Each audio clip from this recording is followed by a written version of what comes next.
آپ blood pressure کی دوائی باقاعدگی سے لیتے ہیں، ریڈنگ نارمل آتی ہے، ڈاکٹر مطمئن ہوتا ہے اور کاغذ پر سب کچھ بالکل ٹھیک لگ رہا ہوتا ہے، لیکن کیا آپ نے کبھی اپنے ڈاکٹر سے پوچھا ہے کہ آپ کو بلڈ پریشر ہوا کیوں تھا؟ اس ویڈیو میں میں آپ کو بتاؤں گا کہ ہائی بلڈ پریشر کے پیچھے اصل وجہ کیا ہے اور کیسے اس کو ٹھیک کرنے سے سب کچھ بدل سکتا ہے۔ آج اگر آپ بلڈ پریشر کی ایک گولی کھا رہے ہیں تو آہستہ آہستہ اس کی پوٹینسی کو بڑھایا جائے گا اور شاید کچھ سالوں میں ایک اور گولی کا اضافہ بھی کرنا پڑے۔ اکثر یہ معاملہ صرف بلڈ پریشر تک محدود نہیں رہتا، بلکہ وقت گزرنے کے ساتھ ساتھ ہائی کولیسٹرول، شوگر، دل کی بیماریاں اور دوسری کئی اور خطرناک میٹابولک کنڈیشنز کا اضافہ ہوتا جاتا ہے۔ آئیے دیکھتے ہیں کہ اکثر یہ مسئلہ کیسے شروع ہوتا ہے۔ جب آپ دن بھر سنیکنگ کرتے رہتے ہیں اور آپ کے کھانوں میں میٹھے اور ریفائنڈ کاربوہائیڈریٹس کی مقدار بہت زیادہ ہوتی ہے تو آپ کا بلڈ شوگر ہائی رہنے لگتا ہے۔ اس کو کنٹرول کرنے کے لیے آپ کا پینکریاز اضافی مقدار میں انسولین بناتا ہے۔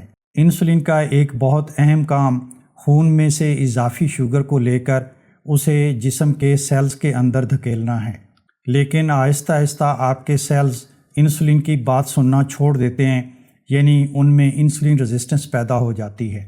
جب آپ کا انسولین لیول ہائی رہنے لگتا ہے تو اس سے آپ کے گردوں کا فنکشن چینج ہو جاتا ہے۔ ایک صحت مند جسم میں گردے اضافی نمک کو خارج کرتے رہتے ہیں اور صرف اتنا نمک ہی جسم میں رہنے دیتے ہیں جس کی ضرورت ہوتی ہے، لیکن انسولین ریزسٹنس والے جسم میں گردے نمک یعنی سوڈیم کو روکنا شروع کر دیتے ہیں، اور جب گردے زیادہ مقدار میں سوڈیم کو روکنا شروع کرتے ہیں تو اس سے جسم میں پانی کی مقدار کا بھی اضافہ ہو جاتا ہے، اور اس اضافی پانی کی وجہ سے آپ کے جسم میں خون کا والیوم بڑھ جاتا ہے اور اس کے نتیجے میں آپ کا بلڈ پریشر ہائی رہنے لگتا ہے۔ اس کے ساتھ ساتھ اضافی انسولین آپ کی خون کی نالیوں کے ارد گرد پائے جانے والے سموتھ مسلز کو سخت کر دیتی ہے۔ اب آپ کی شریانیں تنگ اور سخت ہو چکی ہیں اور اس کے ساتھ ساتھ خون کا والیوم بھی بڑھ چکا ہے، جس سے بلڈ پریشر میں مزید اضافہ ہو جاتا ہے، اور اس اضافی انسولین کے نقصانات کی لسٹ یہیں پر ختم نہیں ہو جاتی۔ یہ آپ کے سمپیتھیٹک نروس سسٹم یعنی فائٹ اور فلائٹ رسپانس کو ایکٹیویٹ رکھتی ہے۔ اس سے آپ کے دل کی دھڑکن تھوڑی سی تیز رہتی ہے اور آپ کی خون کی نالیاں سکڑی ہوئی رہتی ہیں، اور آپ کی یہ حالت آرام کے دوران حتیٰ کہ نیند کے دوران بھی رہتی ہے۔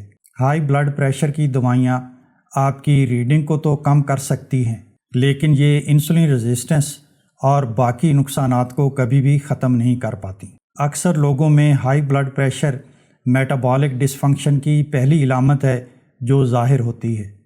کئی سالوں تک آپ صرف ایک دوائی سے بلڈ پریشر کنٹرول کر لیتے ہیں، لیکن پھر آہستہ آہستہ اس کی پوٹینسی کو بڑھانا پڑتا ہے یا اس کے ساتھ اور دوائیوں کو ایڈ کرنا پڑتا ہے، لیکن یہ مسئلہ صرف بلڈ پریشر تک محدود نہیں رہتا۔ انسولین ریزسٹنس کی وجہ سے آپ کو میٹابولک ڈس فنکشن کی کئی اور بیماریاں جیسے ہائی کولیسٹرول، شوگر، دل کی بیماریاں، حتیٰ کہ کینسر تک لگ سکتا ہے۔ اس لیے انسولین ریزسٹنس کو ریورس کرنے پر توجہ دینا بہت ضروری ہے، اور آپ اسے آسانی سے اپنے لائف سٹائل کو چینج کر کے ریورس کر سکتے ہیں۔ اس کے لیے سب سے پاورفل سٹیپ یہ ہے کہ آپ اپنے کھانوں کو 10 سے 12 گھنٹوں کے اندر محدود کریں، یعنی اگر آپ نے بریک فاسٹ صبح 8 بجے کیا ہے تو رات کا کھانا 7 یا 8 بجے سے پہلے ختم کر لیں۔ رات کے ان 12 گھنٹوں کے دوران جب آپ نہیں کھاتے تو آپ کے انسولین کو یہ چانس ملتا ہے کہ اس کا لیول نیچے آ سکے۔ وقت گزرنے کے ساتھ ساتھ اس سے آپ کے گردوں کو یہ میسج ملتا ہے کہ سوڈیم کو خارج کرنا شروع کر دیں، اور بہت سے لوگ صرف اس ایک تبدیلی سے اپنے بلڈ پریشر میں واضح فرق محسوس کرنا شروع کر دیتے ہیں۔ اس کے ساتھ ساتھ اپنے کھانوں میں سے میٹھے کو بالکل ختم کر دیں۔